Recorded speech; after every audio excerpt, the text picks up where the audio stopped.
Hola a todos y todas y muchas gracias por conectarse a esta sesión. Mi nombre es Florencia Grande, soy médica de familia y en esta oportunidad desde el equipo editorial de la revista Archivos Medicina Familiar y General de la FANFI queremos hacer uso de este pequeño espacio académico para darles algunas pautas, claves o consejos en la escritura de manuscritos o artículos de investigación para publicar.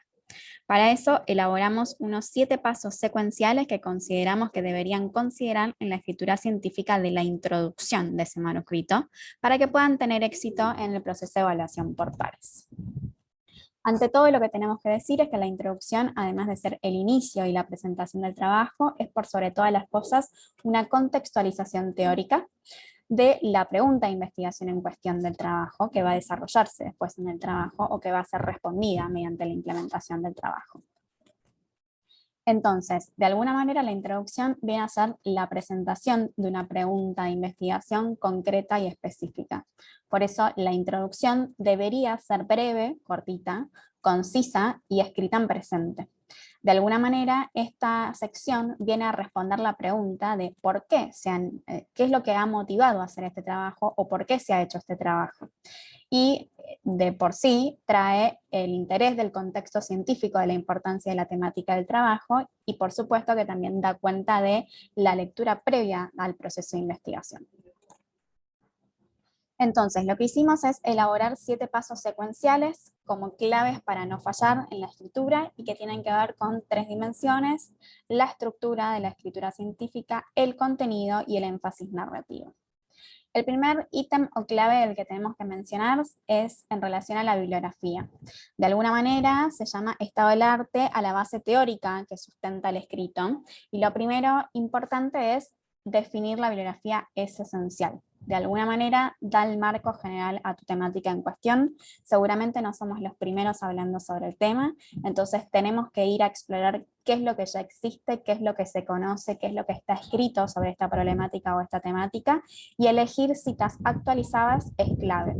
Hay muchas revistas que lo que dicen o sugieren es que al menos más del 50% de las referencias bibliográficas incluidas en el manuscrito deberían ser de los últimos 3 a 5 años.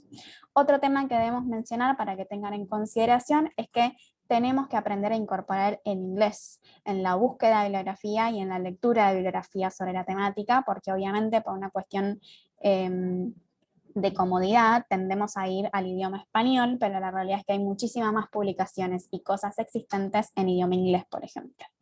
Otra cosa en relación a las citas que es importante es intentar el uso de referenciar todas las oraciones o muchos párrafos con una sola fuente. Entonces, en ese sentido, cobra relevancia usar un número apropiado de referencias bibliográficas.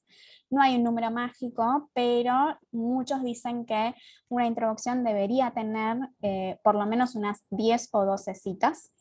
Y en el manuscrito total hay algunas revistas que establecen un máximo de citas bibliográficas, en general en 30 o 35. Obviamente las citas bibliográficas van en la introducción, a veces en métodos, y vuelven a aparecer en discusión, no en resultados. Y lo último en consideración con las citas bibliográficas o la bibliografía es el formato de las citas, que existen muchos formatos, pero en salud la más utilizada es formato tipo Vancouver, y en este sentido también los animamos o los motivamos a que se animen a usar gestores de citas tipo Paperpile, Mendeley o algún otro. El segundo punto de estos 7 pasos es definir las ideas claves o ordenar nuestras ideas. De alguna manera lo que hay que pensar o fundamentar es contar el por qué hicieron ese trabajo. Y es repensar en 2 preguntas claves. La primera es: ¿cuál es la importancia o la relevancia de esa problemática, de ese tema o de ese área de interés en cuestión? Y para eso hay que ser muy objetivos, es decir, presentar hechos puntuales y datos concretos. Y por el otro hay que pensar en precisión y coherencia, es decir, no escribir ni de más ni de menos y llevar un hilo conductor.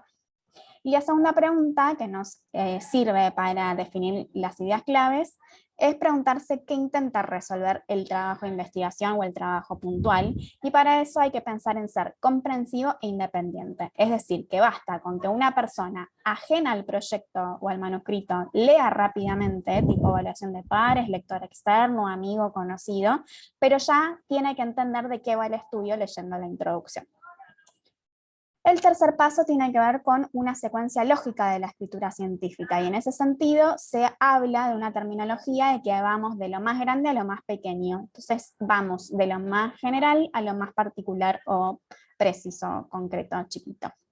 Terminamos al final de la introducción esbozando cuál es el gap de desconocimiento, es decir, qué es lo que no se conoce, qué hace el nexo conector con la pregunta de investigación del trabajo y por supuesto da pie al objetivo concreto. Otra cosa que tiene que ver, o el cuarto punto, es identificar esas ideas claves. Y en ese sentido, entonces tenemos que mencionar los antecedentes y la importancia de la temática, que eso ya lo dijimos, pero lo repetimos porque es muy importante, pero para eso necesitamos proporcionar un contexto y una fundamentación adecuada. En este sentido, en la sección de introducción, habría que mencionar anteriores publicaciones conocidas al respecto, se señalan los problemas que surgieron y qué cuestiones son las que quedan sin resolver, es decir, ese gap de desconocimiento al que estamos o vamos a abocarnos a través de nuestro trabajo, y especificar de qué forma los hallazgos del estudio propuestos o el fin ayudan a resolver esas cuestiones de desconocimiento, de qué granito de arena aportaremos, o sea, nuestros hallazgos conducirán a nuevos conocimientos o cómo influirán en las directrices sobre la práctica clínica de los hallazgos o en las políticas sanitarias de nuestros hallazgos. ¿Para qué? Es la pregunta. El quinto de estos 7 pasos secuenciales tiene que ver con la estructura en párrafos. Y lo primero que tenemos que decir es que hay mucho escrito al respecto, pero hay una postura de un esquema clásico de 3 párrafos básicos y tiene que ver con un primer párrafo que apunte a los antecedentes de la temática en cuestión. Y en ese sentido lo que hay que preguntarse es qué es lo que se sabe de este tema o de este problema, qué es lo que se cree de este tema y de este problema, por qué es importante y por qué es relevante. Un segundo párrafo tiene que ir a apuntar al gap de desconocimiento, a lo que hay no resuelto en la bibliografía con respecto a esta temática. Entonces aparecen frases del estilo, sin embargo, no hay datos sobre tal cosa, o no existen datos locales, porque de repente, como dijimos en inglés hace un ratito, hay datos pero son extranjeros y no locales. Y un tercer párrafo de este tema clásico que va apuntando directamente o a la hipótesis del equipo investigador o a la meta, para qué van a servir, o a los objetivos concretos del estudio. Y en ese sentido lo que necesitamos saber es describir en la introducción por qué se hizo el estudio y justificarlo o argumentarlo bajo las propias razones o las propias hipótesis del equipo investigador y no las de otros o con citas bibliográficas. Ahí es qué los motivó a ustedes, dado todo lo que previamente ya se conocía del tema. Esta es una estructura del libro de epidemiología que se llama Hewlett, que habla justamente en esta grafiquito de acá, de esta gráfica de decir un embudo invertido, ¿sí? Es un triángulo donde la base ancha está arriba y la base pequeña está abajo, y es esto que nos habla de la cronología, empezamos de lo más grande a lo más chiquito. Y esta estructura de 3 partes viene a responder lo que acabamos de decir. El primer párrafo, cuál es el problema o cuál es la situación actual o qué es lo que se conoce. En el segundo párrafo, basado fundamentalmente en la revisión de la literatura o la bibliografía, y le da el marco conceptual que orienta el estudio en particular, pero pretende responder a qué es lo que se conoce o se sabe y qué es lo que no. Y el tercero, lo último, el nexo conector con el objetivo. ¿Qué aportarías de nuevo y cuáles son las hipótesis del equipo de investigación? El sexto punto tiene que ver con un buen párrafo, y para eso tenemos que empezar hablando sobre que el párrafo es la unidad funcional de la escritura científica. Es decir, cada uno de los párrafos está compuesta por frases concatenadas que expresan o una idea o un concepto. En este sentido, las recomendaciones que podemos darles es que para mejorar el estilo de redacción tienen que poner mucha atención en la construcción de cada una de estas unidades funcionales. Deben ser unidades de ideas y no palabras y palabras y palabras y una extensión ilegible que nos podemos ir de las ramas, sino concreto y alineado.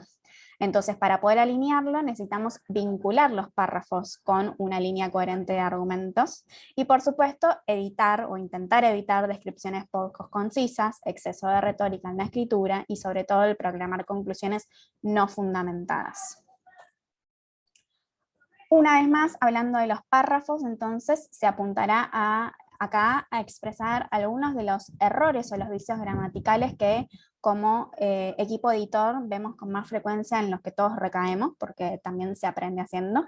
Uno de esos es utilizar las mayúsculas, sobre todo para intentar resaltar la importancia de designar conceptos o palabras venerables, y esto en general para los manuscritos científicos no es necesario en los proyectos de investigación. En algunas revistas científicas está aceptado resaltarse un concepto en negrita o en cursiva, pero nunca el uso de las mayúsculas. Un segundo ítem de los errores más frecuentes es incluir muchos interrogantes en una única frase. Y ahí lo que suele ocurrir como lectores es que hay una idea muy importante incluida en una estructura extremadamente compleja y entonces queda desdibujada y el texto pierde completamente legibilidad. Un tercer error muy frecuente es abusar de expresiones en infinitivo, y un cuarto, el uso de las repeticiones, los anacolutos, las discordancias, y en ese sentido les sugerimos como alternativa o solución que busquen términos en el diccionario o en los términos mesh o en las palabras claves de las bases académicas, o que busquen usar sinónimos para no decir siempre lo mismo. Y para terminar, un séptima clave tiene que ver con el uso de algunas cositas como nexos conectores, como pueden llegar a ser las frases de inicio, para atrapar al lector externo desde el inicio. A propósito de tal temática, comenzaremos por tal cosa, el tema a desarrollar es este, la temática que nos convoca en esta ocasión, el presente trabajo, en primer lugar, para comenzar, inicialmente, son todos nexos conectores que tienen que ver con atrapar desde el inicio a un lector externo o potencial jurado o evaluación de pares, como suele suceder con los revisores en una revista científica. Entonces, volvemos siempre a lo mismo que ya repetimos, tiene que ver con los elementos necesarios que no pueden faltar en el planteamiento de un problema, y tiene que ver con la justificación, la argumentación, el por qué y para qué, con la pregunta de investigación, y tiene que estar alineada con los objetivos. Bien, hasta acá lo que hicimos fue simplemente contarles algunas cuestiones teóricas y vamos a ir cerrando, pero bajando de la teoría a la práctica, y para eso vamos a remitirnos a dos ejemplos reales de la revista. El primer ejemplo es una publicación de mayo 2020 del volumen 17, en donde vamos a intentar buscar estas 7 claves de las cosas que acabamos de hablar. Entonces, en cuanto a la cantidad de párrafos, que dijimos la estructura de 3, esta introducción tiene 1, 2, 3, 4, 5, 6, 7, 8 párrafos. O sea, se va un poquito de los 3 párrafos para ser un poco más extensa. Sin embargo, la estructura o la secuencia tiene lógica y es coherente, porque está diciendo primero los adultos mayores y la problemática de los pacientes en esa población específica, cuán frecuente es, qué es lo que ocurre, que cada vez van aumentando. Segundo, habla del término de polifarmacia en esa población específica. Y tercero, lo que hace es agregar una conexión entre los adultos mayores y la polifarmacia para introducir los riesgos asociados a las prescripciones potencialmente inadecuadas. Entonces, al final, que es lo que queremos ver, en la estructura de los párrafos dijimos, queremos ver cómo hace conectar el gap de conocimiento con la pregunta y los objetivos, y termina diciendo, a nivel de atención primaria de la salud, el estudio en prescripciones potencialmente inadecuadas es escaso. En consecuencia, o sea, es escaso es no se conoce este fenómeno en APS. En consecuencia, el objetivo de este estudio fue caracterizar y bla, bla. Entonces, lo que hace es, al final, enunciar, contarte todo lo que se sabe. Fíjate que hasta acá lo que ocurre es que tiene 29 citas, referencias bibliográficas de lo que se sabe sobre los adultos, la polifarmacia y la medicación inapropiada. Dice que más allá de lo que se sabe, es poca la bibliografía de esta temática en la atención primaria, y se va a ocupar de eso en un centro de atención de Valparaíso, en Chile. Este otro, sin embargo, también del mismo número, volumen 17 de mayo 2020, lo que podemos ver es que tiene una estructura clásica, 1, 2, 3 párrafos. Y lo que hace es adentrarnos en la temática, habla del dolor no aliviado en el contexto de una atención no programada, la importancia, la prevalencia, la documentación de la evaluación del dolor, y si hay oligoanalgesia o resolución de ese dolor. Y después termina diciendo en último párrafo, dada la importancia de esta temática, su elevada frecuencia según reportes bibliográficos y la escasa información en nuestro medio, ahí está el gap de desconocimiento, este estudio se propuso estimar la prevalencia del dolor en un lugar concreto y específico. Pero volviendo a estos 7 pasos claves, más allá de la estructura en 3 párrafos clásica, uno como evaluador de las revistas o como jurado o como revisores, lo que se plantea es básicamente las preguntas en relación a estos 7 pasos claves. Entonces lo que podemos ver como evaluadores es que nos preguntamos, ¿el planteamiento de la problemática o del trabajo se apoya en bibliografía? Sí, esto usó 10 citas bibliográficas para 3 párrafos. ¿Cuántas citas contiene? ¿Son recientes? ¿Son pertinentes? ¿Cumplen formatos? Habría que ir no al numerito del Vancouver, sino a la bibliografía y buscar de esas 10 citas cuántas son de los últimos 3 o 5 años. Por otro lado, ¿podés reconocer una estructura de trasfondo entre los párrafos? Sí, tiene la estructura clásica. ¿Resulta organización lógica? Sí. ¿Resulta legible, comprensible, concreta en cuanto a extensión, precisa y coherente? En principio pareciera que sí. ¿Qué es lo que no se sabe? ¿Está explícito ese gap de desconocimiento? Sí, la escasa información en nuestro medio. Así que, muchas gracias por su atención. Esperamos que esto les haya servido y esperamos también sus envíos de investigaciones originales, revisiones y artículos de reflexión teórica sobre temas relacionados a la atención primaria para la revista. Muchas gracias y nos vemos pronto.